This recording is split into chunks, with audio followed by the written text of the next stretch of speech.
friends. I, Dr. Mukund Revadiwala, once again welcome you to our discussion of acquaintances in paper CC 101 of first semester. You are the students of core compulsory English, or we can say you are the students studying main English, and this is the first paper that we are discussing with you. In this paper, I am supposed to teach you 5 acquaintances at the outset, and out of these 5 acquaintances, we have up till now discussed 3 acquaintances. They are Michael Montaigne, a French essayist, but the first person in the field of essay writing all over the world. Then Francis Bacon, the first ever essayist in English language, English literature. Then we have Charles Lamb.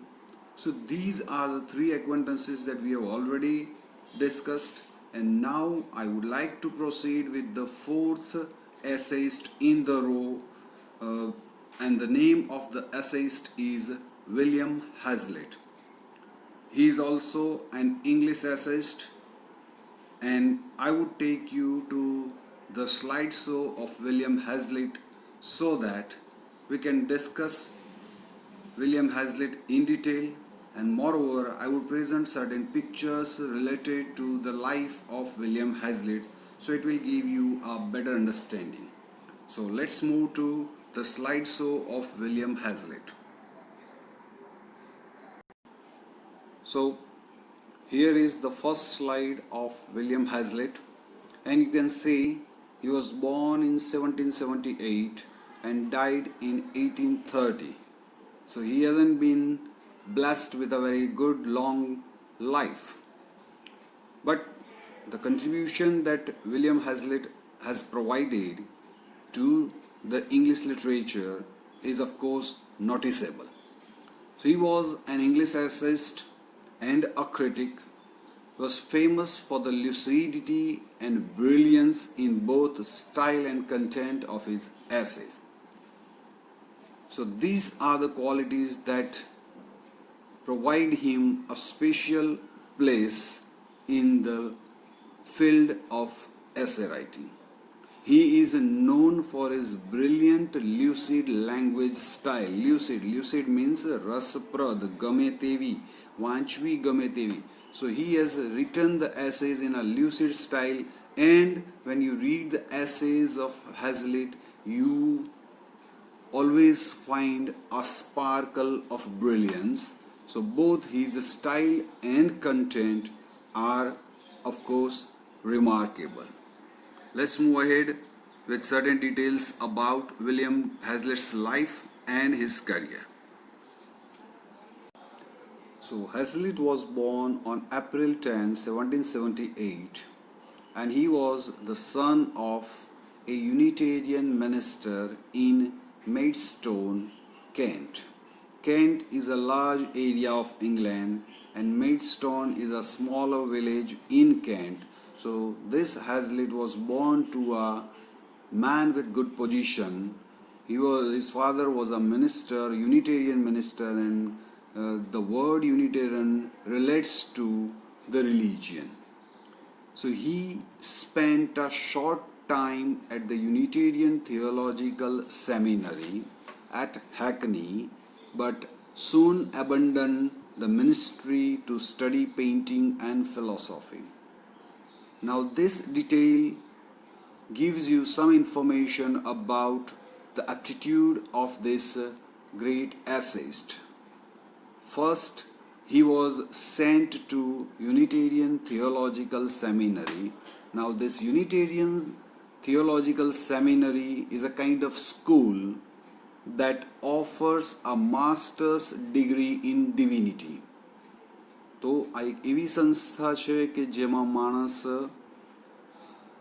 અથવા વિદ્યાર્થી જ્યારે ભણે છે તો એ ભણ્યાના અંતે એને માસ્ટર્સની degree મળે. પણ ક્ષેત્ર શું? કોઈ અંગ્રેજી, ગુજરાતી, હિન્દી વિષયમાં નહીં, પરંતુ ધર્મના શાસ્ત્રમાં તેને માસ્ટર્સ ડિગ્રી મળે. So he can easily be appointed at a higher position in the church or anywhere related to theology. But this man, he was not made to be a man of religion. He was not made to serve the field of theology because he was more interested in arts, and that is why this man did not finish his study in this field of theology. Rather, he abandoned the ministry. Ministry stands for the school, and he went to study painting and philosophy. So here we get a hint about the love of Hazlitt for literature, and maybe generally we can say for arts. In 1812, he became drama critic for the London Morning Chronicle and a frequent contributor to several periodicals.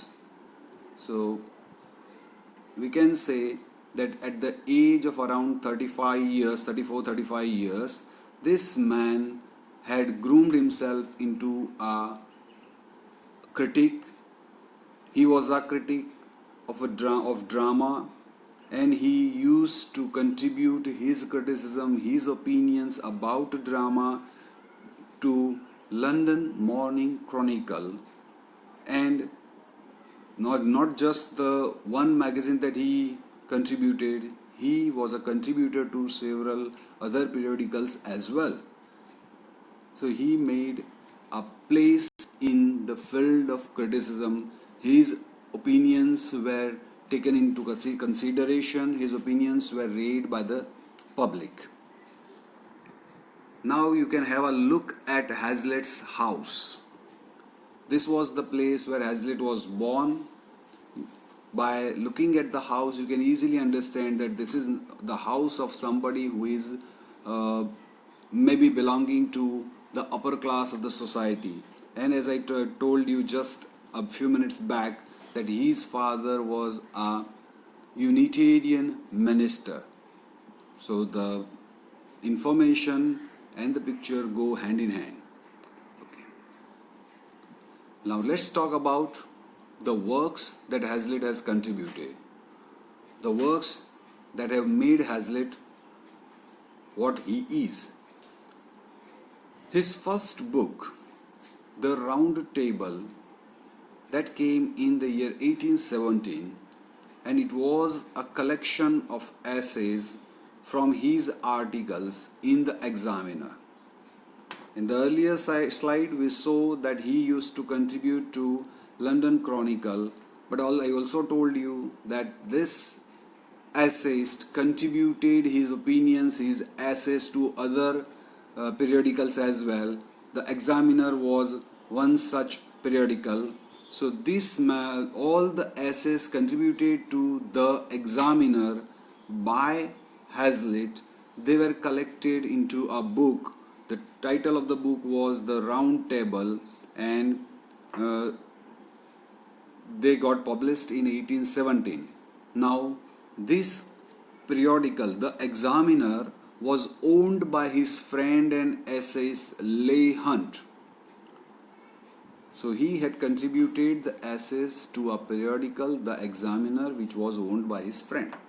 Next, two of his most famous collections, Table Talk, that was in 1821-22, and The Plain Speaker, 1826, they cover a variety of subjects ranging from art and philosophy to politics and prize fighting.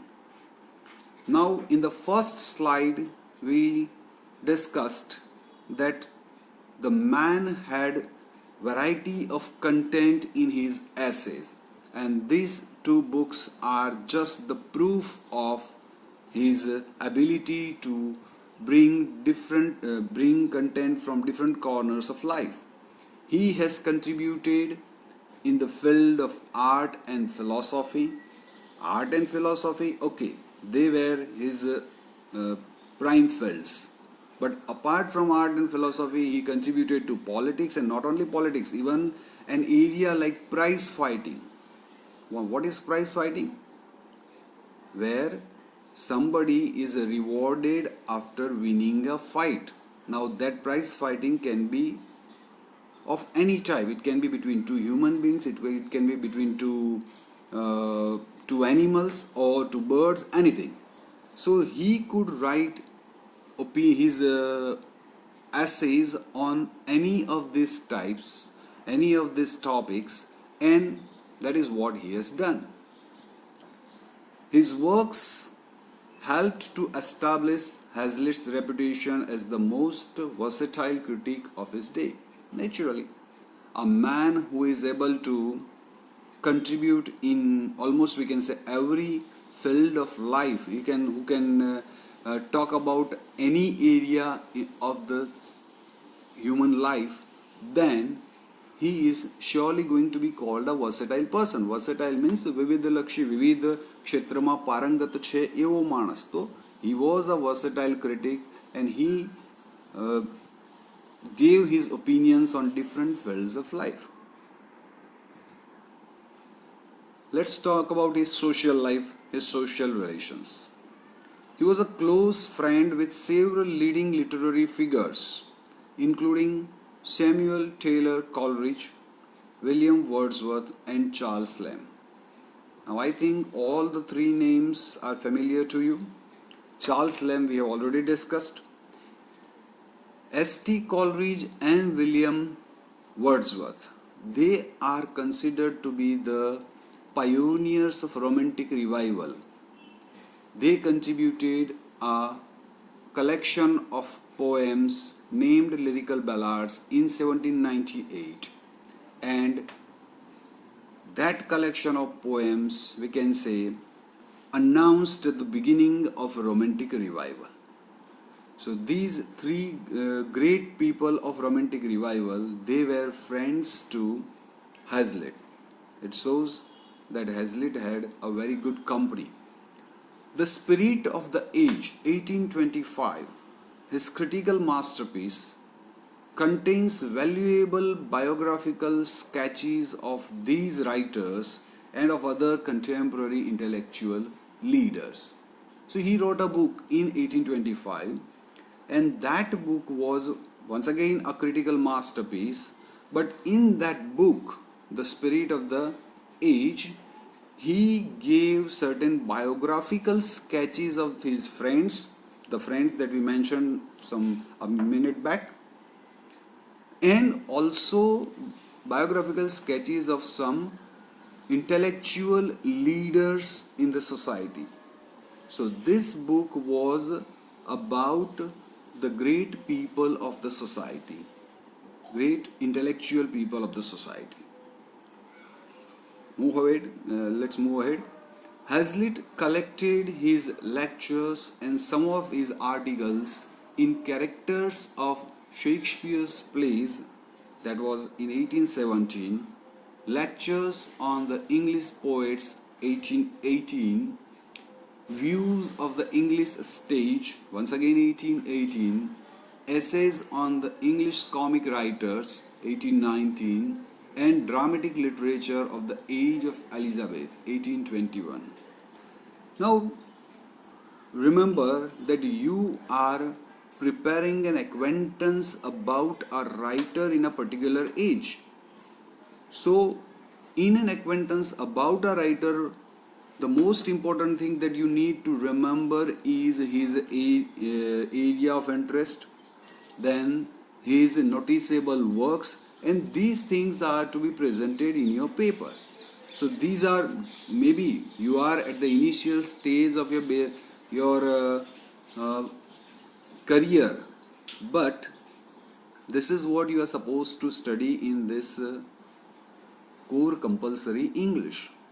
So don't get worried about these things. This is just the beginning, and you are going to cope up with the things. I'm very much confident that you are going to learn this.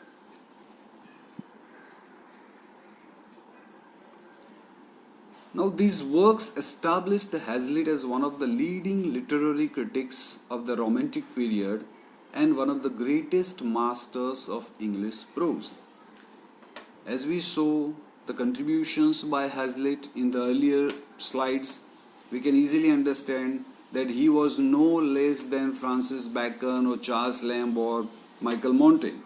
He has his own way of contributing to the field of essay writing, and because of this capacity as an essayist, Hazlitt could earn a very good position among the leading literary critics of the Romantic period, and that is why he is considered to be one of the greatest masters of English prose. અંગ્રેજી ગદ્યના જે શ્રેષ્ઠ લેખકો કહેવાય તેમાંના એક તરીકે હેઝલિટને પણ સ્થાન મળે છે.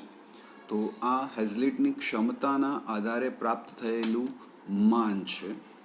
His admiration for Napoleon led him to write a life of Napoleon, and that book was in 4 volumes, and that came in 1828 to 30. So he took around 3 years in compiling the details about the life of Napoleon Bonaparte. He was we can say he was full of appreciation for Napoleon, and therefore he wrote a book in 4 volumes. 4 મોટા મોટા દળદાર પુસ્તકોમાં એમણે નેપોલિયનના જીવન વિશે લખ્યું અને એ 3 વર્ષના સમયગાળામાં એકત્રિત કરીને લખી શક્યા.